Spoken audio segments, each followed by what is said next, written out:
এগুলোর মধ্যে কোনটায় সবচেয়ে বেশি চিপস পাওয়া যাবে? 5 টাকা দামের দুটো লেস না 10 টাকার একটা লেস, কোনটায় বেশি থাকবে? এটা জানার জন্য আমরা নিয়ে এলাম দুটো প্লেট আর এই চিপসের প্যাকেটগুলো। তাহলে প্রথমে এই 10 টাকার প্যাকেটটা খুলে নেওয়া যাক। এবারে দেখে নেওয়া যাক মোট কতগুলো চিপস রয়েছে এটার মধ্যে। আর এখানে মোট 28টা চিপস রয়েছে। তবে এই দুটো প্যাকেটে কতগুলো পাওয়া যাবে?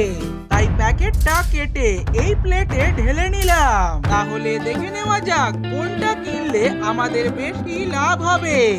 তবে আমি তো পুরো চমকে চমচম হয়ে গেলাম, কারণ এর মধ্যে রয়েছে 35টা চিপস। তাহলে এটা কিনলে আমাদের বেশি লাভ হবে।